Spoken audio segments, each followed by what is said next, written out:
The War of Truth. The scripture for this sermon is Exodus 17, verse 9, which says, "And Moses said unto Joshua, Choose us out men, and go out, fight with Amalek.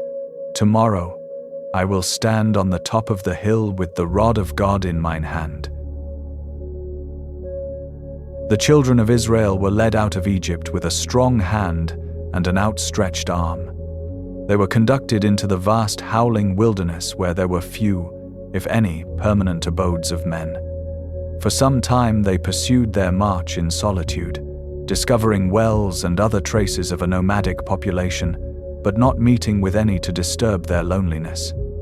But it appears that then, as now, there were wandering tribes who, like the Bedouin Arabs, wandered to and fro through that very country which the people of Israel were now treading with their feet.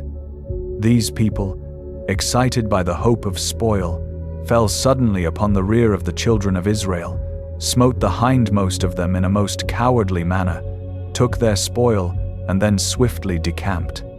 Gathering strength and courage from this successful foray, they then dared to attack the whole host of Israel, which at that time must have amounted to 2 or 3 millions of souls, who had been brought out of Egypt and fed by miracle in the wilderness. This time Israel was not to be surprised, for Moses had said unto Joshua, "Choose us out, men, and go out, fight with Amalek. Tomorrow I will stand on the top of the hill with the rod of God in mine hand, pleading with God, in order that every blow struck with the sword might be made doubly powerful by the mighty assistance of God." We are told that a great victory was achieved.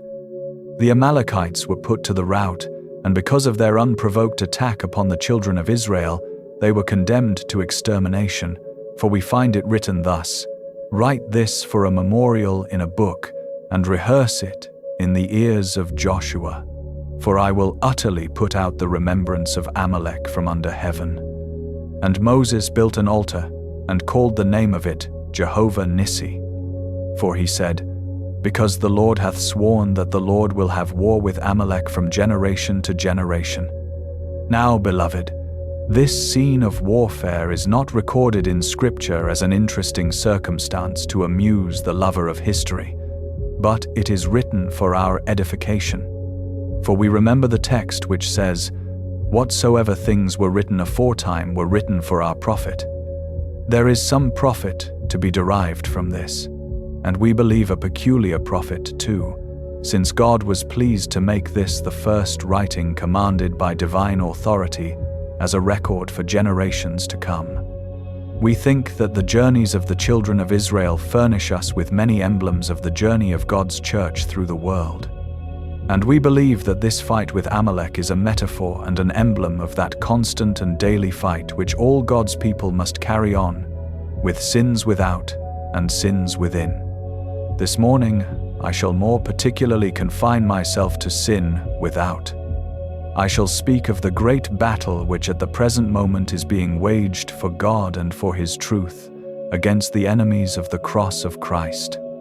I shall endeavor, first, to make a few remarks upon the war itself, then to review the authorized method of warfare, which is twofold: hard blows and hard prayers. And then I shall finish by stirring up God's church to great and earnest diligence in the warfare for God and for His truth. First, then, we shall make some remarks upon the great warfare which we think is typified by the contest between the children of Israel and Amalek.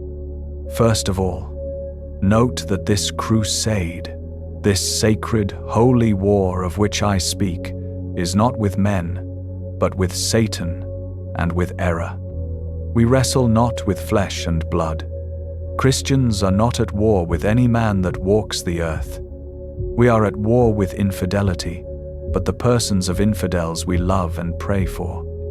We are at warfare with any heresy, but we have no enmity against heretics. We are opposed to and cry war to the knife with everything that opposes God and His truth. But towards every man we would still endeavor to carry out the holy maxim, Love your enemies. Do good to them that hate you. The Christian soldier has no gun and no sword, for he fights not with men. It is with spiritual wickedness in high places that he fights, and with other principalities and powers than with those that sit on thrones and hold scepters in their hands. I have marked, however, that some Christian men, and it is a feeling to which all of us are prone, are very apt to make Christ's war a war of flesh and blood, instead of a war with wrong and spiritual wickedness. Have you ever noticed in religious controversies how men will fall foul of each other and make personal remarks and abuse each other? What is that but forgetting what Christ's war is? We are not fighting against men. We are fighting for men rather than against them. We are fighting for God and His truth against error and against sin, but not against men. Woe, woe to the Christian who forgets this sacred canon of warfare. Touch not the persons of men, but smite their sin with a stout heart and with strong arm. Slay both the little ones and the great. Let nothing be spared that is against God and His truth. But we have no war with the persons of poor mistaken men. Rome we hate even as we abhor hell, yet for her votaries we ever pray. Idolatry and infidelity we fiercely denounce, but the men who debase themselves by either of them are the objects not of wrath, but pity. We fight not against the men, but against the things which we consider in God's sight to be wrong. Let us always make that distinction. Otherwise, the conflict with Christ's church will be degraded into a mere battle of brute force and garments rolled in blood. And so the world will again be an Aceldama, a field of blood. It is this mistake which has nailed martyrs to the stake and cast confessors into prison, because their opponents could not distinguish between the imaginary error and the man. While they spoke stoutly against the seeming error, in their ignorant bigotry, they felt that they must also persecute the man, which they need not and ought not to have done. I will never be afraid to speak out my mind with all the Saxon words I can get together, and I am not afraid of saying hard things against the devil and against what the devil teaches. But with every man in the wide world I am friends, nor is there one living with whom I am at enmity for a moment any more than with the babe that has just been brought into the world. We must hate error. We must abolish falsehood. But we must not hate men, for God's warfare is against sin. May God help us to always make that distinction. But now let us observe that the warfare which the Christian carries on may be said for his encouragement to be a most righteous warfare. In every other conflict in which men have engaged, there have been two opinions. Some have said the war was right, and some have said it was wrong. But in regard to the sacred war in which all believers have been engaged, there has been only one opinion among right-minded men. When the ancient priest stirred up the crusaders to the fight, he made them shout, Deus vulti, God wills it. And we may far more truly say the same. A war against falsehood, a war against sin, is God's war. It is a war which commends itself to every Christian man, seeing he is quite certain that he has the seal of God's approval when he goes to wage war against God's enemies. Beloved, we have no doubt whatever, when we lift up our voices like a trumpet against sin, that our warfare is justified by the eternal laws of justice. Would to God that every war had so just and true an excuse as the war which God wages with Amalek, with sin in the world. Let us recollect again that it is a war of the greatest importance. In other wars it is sometimes said, Britons, fight for your hearths and your homes, for your wives and for your children, fight and repel the foe. But in this war it is not merely for our hearths and for our homes, for our wives and for our children, but it is for something more than this. It is not against them that kill the body, and after that have no more that they can do, but it is a fight for souls, for eternity, against those who would plunge man into eternal perdition, a fight for God, for the deliverance of men's souls from wrath to come. It is a war which ought, indeed, to be commenced, to be followed up and carried out in spirit by the whole army of God's elect, seeing that no war can be more important. The instrumental salvation of men is above all things the highest object to which we can attain, and the routing of the foes of truth is a victory beyond all things to be desired. Religion must be the foundation of every blessing which society can hope to enjoy. Little as men think it, religion has much to do with our liberty, our happiness, and our comfort. England would not have been what it now is if it had not been for her religion.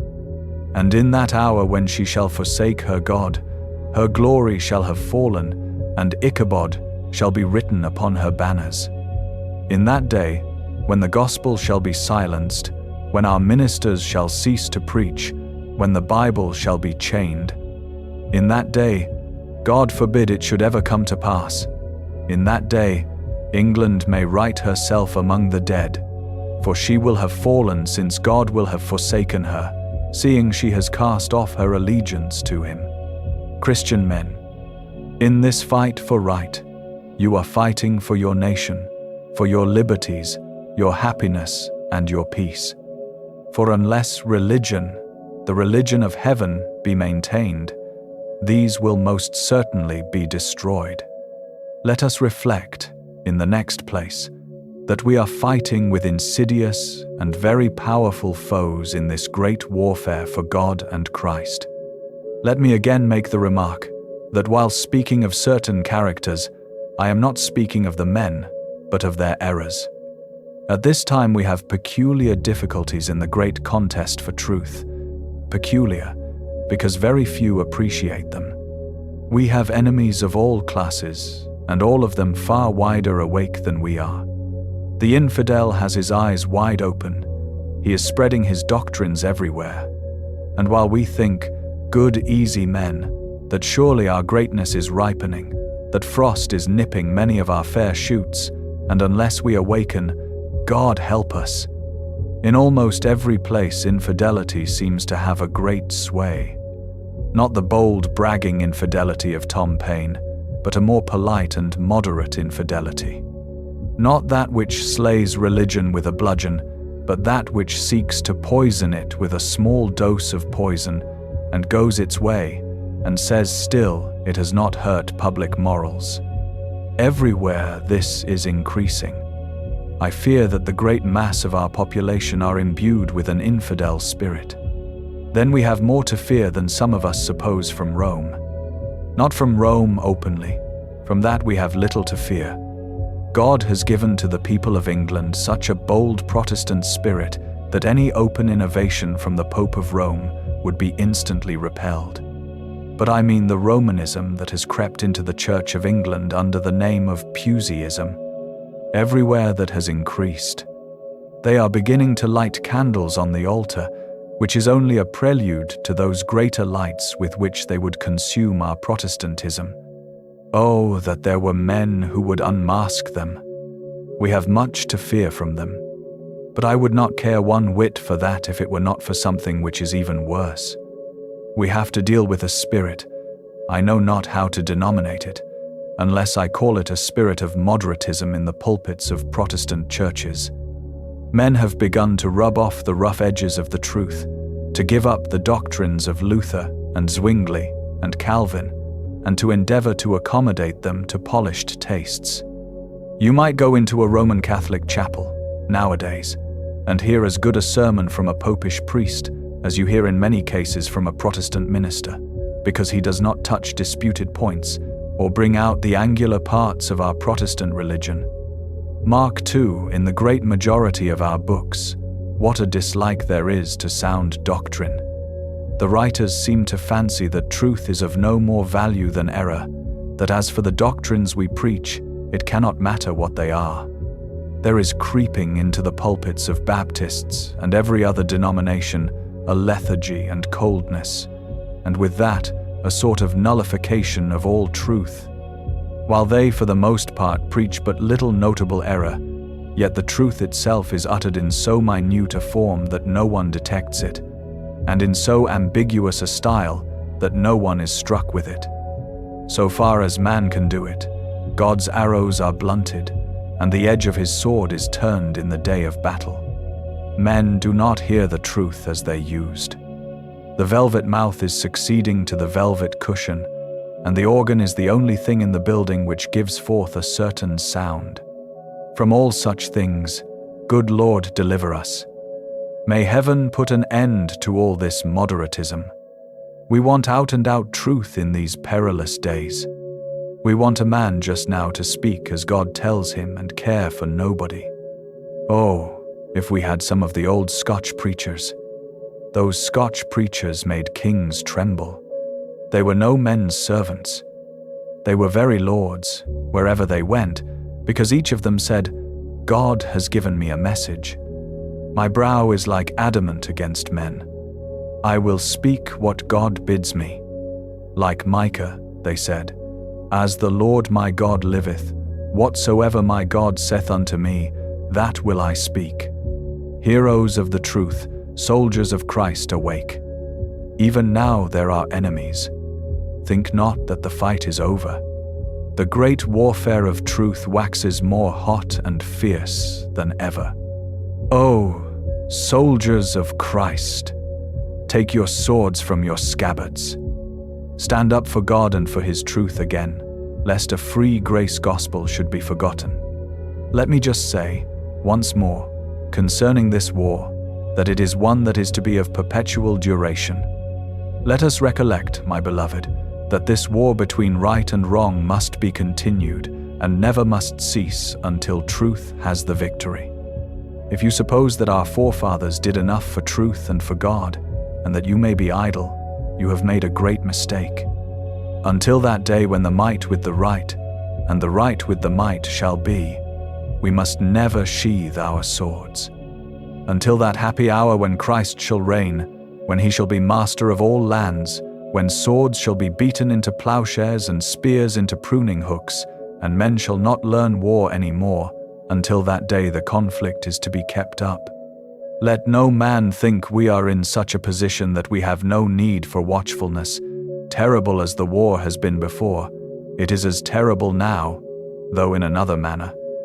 We have not now to resist unto blood striving against sin, but we have need of as stern a power of resistance as ever was possessed by martyrs and confessors in days gone by. Brethren, we must awake. The army must be aroused. The soldiers of the Lord must be quickened to a consciousness of their position. Now, we blow the trumpet. Rush to the fight, you slumbering soldiers. Up, up, up. Let your banners wave, and let your swords be taken from your scabbards. It is a day of fight, a day of war and contention. I cannot, however, conclude this section of my discourse without remarking that it is not merely error in religion with which we have to fight, but error in practice. Oh, beloved, this world is a wicked world still, and London is an abominable city still. We have a fine gloss everywhere, a fair exterior, but alas, within the hidden parts sin is still dominant. This city is a great city of pretense, the gaudy house of sham, the foul home of pollution. Our streets are lined with fair houses. But what have we behind them? What have we there, in the very vitals of our city? This city is a colossal culprit. It is a behemoth sinner, and everywhere there are those who live in the vilest of vices, and yet go unchecked and unreproved, for it is unfashionable to tell men of their sins, and there are few who have the spirit to speak out plainly of men's sins. When we consider the mass of female profligacy which number its votaries by tens of thousands, are we not driven to conclude that the same sin must be rife enough with men? And that there should be need to utter it. Are not the men who ensnare and seduce the poor unfortunates allowed to enter society as respectable and moral? What is this but abominable hypocrisy? We are greater sinners in London than many suppose. Everything is painted over. But think not that you can deceive God in this way. Sin is stalking through the land at a horrid pace. Iniquity still runs down our streets, covered up, it is true, not open sin, but still offensive alike to God and to good men. O my brethren, the world is not good yet. It is filmed over, but all the while the loathsome disease lurks within. Up. Again, I say, soldiers of Christ. The war against sin is not finished. It is scarce begun. But now, secondly, we have to notice, briefly, the appointed means of warfare. When Amalek came out against Israel, God appointed two means of combating them. If he had chosen, he could have sent a wind and driven them away, or have cut off their hosts by the blast of the pestilence. But it did not so please him, for he would put honor upon human effort, and therefore he said to Joshua, "Choose out your men, and go fight with Amalek." It is true Joshua might, by God's strength, have overcome the foe. But, says God, while I honor human effort, I will still make men see that God does all. Moses, go up to yonder hill, stand there in prayer, hold up your rod, and whilst the soldiers of Joshua rush into the fight, Moses shall plead, and you shall be unitedly successful. Your prayer, O Moses, without the sword of Joshua, shall not prosper, and the sword of Joshua, without the rod of Moses, shall not be effectual. The two ways of fighting sin are these: hard blows and hard prayers. First, the church must employ hard blows and hard fighting against sin. It is of no use for you to shut yourselves up in your houses and pray to God to stay sin unless you go and do something yourselves. If you pray till you are dumb, you shall never have a blessing unless you exert yourselves. Let the farmer pray for a harvest. Will he ever have it unless he plows the field and then sows his seed? Let the warrior pray for victory and let his soldiers stand peacefully to be shot at. Will he gain a triumph? No, there must be an active exercise of the power given by God, or else prayer without it will be of no avail. Let us then, brethren and sisters, each in our spheres deal hard blows at the enemy. This is a fight in which all can do something who are the Lord's people. Those who halt upon their crutches can use them for weapons of war, as well as the mighty men can wield their swords. We have each an allotted work to do if we are the Lord's elect. Let us take care that we do it. You are a tract distributor. Go on with your work. Do it earnestly. You are a Sunday school teacher. Go on. Do not stop in that blessed work. Do it as unto God and not as unto man. You are a preacher. Preach as God gives you ability, remembering that he requires of no man more than he has given to him. Therefore, be not discouraged if you have little success. Still go on. Are you like Zebulun, one that can handle the pen? Handle it wisely, and you shall smite through the loins of kings therewith. And if you can do but little, at least furnish the shot for others, that you may help them in their works of faith and their labors of love. But let us all do something for Christ. I will never believe there is a Christian in the world who cannot do something. There is not a spider hanging on the king's wall but has its errand. There is not a nettle that grows in the corner of the churchyard but has its purpose. There is not a single insect fluttering in the breeze but accomplishes some divine decree. And I will never have it that God created any man, especially any Christian man, to be a blank and to be a nothing. He made you for an end. Find out what that end is. Find out your niche and fill it. If it be ever so little, if it is only to be a hewer of wood and drawer of water, do something in this great battle for God and truth. Joshua must go out and take his men. I think I see him. He appears to have been a man of war from his youth. But what a motley host he had to choose from. Why, they were a set of slaves.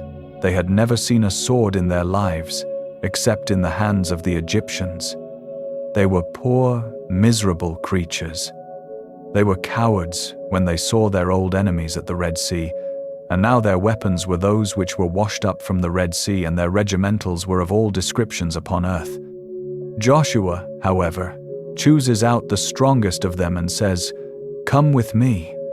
It was indeed, as one called it, a ragged regiment with which he went to fight, and yet the ragged regiment was the victorious one. Joshua won the day against the Amalekites, who had been trained to a predatory life. So, you children of God, you may know little of the tactics of warfare. Your enemies may overthrow you in arguments and annihilate you in logic. But if you are God's children, they that are with you are more than a match for your foes. You shall live to see them yet dead upon the field. Only fight on with faith in God, and you shall be victorious. But this is not all. Joshua might have fought, but he would have been routed had it not been for Moses on the brow of the hill. They were both necessary. Do you not see the battle? It is not on a very large scale, but it is still worthy of your earnest attention. There is Amalek, rushing to the war with discordant cries. See, Israel is repulsing them, and Amalek flees. But what is it that I notice? Now Israel turns back and flees. Now again they rally, and Amalek is put to the flight. Lo, they are cut to pieces by the sword of Joshua, and mighty Amalek wavers like the corn beneath the mower's scythe. The crowd of Amalek are drooping. But again the battle wavers. Joshua flees, but once again he rallies his troops. And have you not observed the wondrous phenomenon? There, on the brow of the hill, stands Moses. You will notice that when his hands were outstretched, Israel routed Amalek. But the moment when from weariness he dropped his hands, then Amalek had a temporary victory. And when again he held up his rod, Israel routed the foe. Each time the hand of prayer fell down, victory wavered between the combatants. Do you see the venerable intercessor? Moses, being an aged man, becomes weary from standing so many hours. They seat him upon a stone. Still, arms are not iron, and the hands are drooping. But see, his eyes are flashing fire, and his hands are lifted up to heaven. Tears are beginning to flow down his cheeks, and his ejaculatory prayers are going to heaven like so many darts, which shall find their target in the ear of God. Do you see him? He is the hinge of victory. As he falters, Amalek prevails, and as he is strong, the chosen people gain the victory. See, Aaron is holding his hand for a moment, and anon Hur is supporting it, and the good old man changes his hands, for the battle lasts all day long, and in the hot sun it is wearisome work to hold them in one position. But see how manfully he holds them. Stiff, as though they were cut out of stone. Weary and worn, still his hands are outstretched, as if he were a statue, and his friends assist his zeal. And see now, the ranks of Amalek are broken like thin clouds before a Biscay gale. They fly. Still his hands are motionless. Still they fight. Still the Amalekites fly. Still Joshua prevails, until at last all the foes lie dead on the plain, and Joshua returns with shouts of joy. Now this teaches that there must be prayer as well as effort. Minister, preach on. You shall have no success unless you pray. If you do not know how to wrestle with God on your knees, you will find it hard work to wrestle with men on your feet in the pulpit. You may make efforts to do so, but you shall not be successful unless you back up your efforts with prayer. You are not so likely to fail in your efforts as in your prayers. We never read that Joshua's hand was weary with wielding the sword, but Moses' hand was weary with holding the rod. the more spiritual the duty, the more apt we are to tire of it. We could stand and preach all day, but we could not pray all day. We could go forth to see the sick all day, but we could not be in our closets all day one half so easily. To spend a night with God in prayer would be far more difficult than to spend a night with man in preaching. Oh, take care, Church of Christ, that you do not cease your prayers. Above all, I speak to my own much-loved church, my own people. You have loved me and I have loved you, and God has given us great success and blessed us. But mark, I trace all of it to your prayers. You have assembled together in multitudes, perfectly unparalleled, to pray for me on each Monday evening, and I know I am mentioned at your family altars as one who is very dear to your hearts. But I am afraid lest you should cease your prayers. Let the world say, "Down with him." I will stand against them all, if you will pray for me. But if you cease your prayers, it is all up with me and all over with you. Your prayers make us mighty. The praying legion is the thundering legion. If I might compare myself to a military commander, I should say that when I see my men rise to pray in such large numbers, I feel like Napoleon when he sent out his old guards. The battle had wavered. "There," said he, "they go. Now the victory is sure." Or like our own guards, the black caps, who, wherever they went, carried victory with them. The praying legion is a thundering legion everywhere. Men can stand against anything but prayer. We would pray the very gates of hell off their hinges if we could pray as some men have done. Oh, that we had might in prayer. Do not, I beseech you, I entreat you, do not cease to pray. Cease what you please, but do not give up that. Down on your knees, wrestle with God, and verily the Lord our God will bless us, and all the ends of the earth shall fear him. And now I am to close up with just a few remarks, in the third place, to stir you up to the warfare. Remember, O children of God, that there are many things that should make you valiant for God and for his truth. The first thing I will bring to your remembrance is the fact that this warfare in which you are engaged is a hereditary warfare. It is not one which you began, but it is one which has been handed to you from the moment when the blood of Abel cried aloud for vengeance. Each martyr that has died has passed the blood-red flag to the next, and he in turn has passed it on to another. Every confessor who has been nailed to the stake to burn has lit his candle and handed it to another, and said, "Take care of that." And now here is the old sword of the Lord and of Gideon. Remember what hands have handled the hilt. Remember what arms have wielded it. Remember how often it has pierced to the dividing asunder of the joints and marrow. Will you disgrace it? Will you disgrace it? There is the great banner. It has waved in many a breeze. Long ere the flag of this our land was made, this flag of Christ was borne aloft. Will you stain it? Will you stain it? Will you not hand it to your children, still unsullied, and say, "Go on, go on. We leave you the heritage of war. Go on, and conquer. What your fathers did, do you again. Still keep up the war till time shall end." I love my Bible because it is a Bible baptized with blood. I love it all the better because it has the blood of Tyndale on it.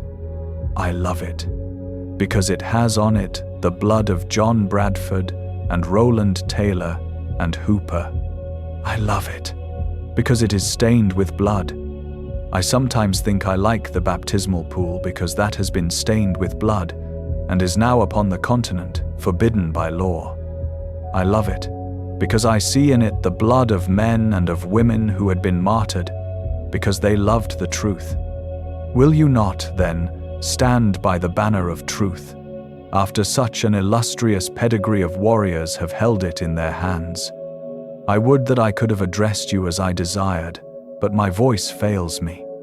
I cannot therefore urge you, except by one consideration, and that is the prospect of ultimate victory. It is certain that ere long we shall triumph. Therefore let us not give up the fight.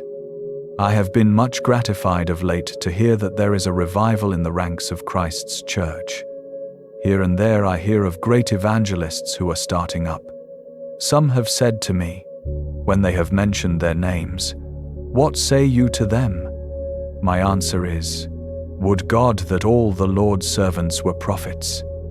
Oh, that God might send thousands and thousands of men who would gather multitudes together to hear his word. I would that the day were come when every church and every chapel in England were as full of souls as this, and as large as this. I do think the churches are reviving. But if they are not, still victory is certain. God will still get the victory. Jehovah will triumph. Satan may dream he will, but he will not. Therefore, men and brethren, on to victory. Let the crown that is before you nerve you to the fight. To victory, and on, for God is with you.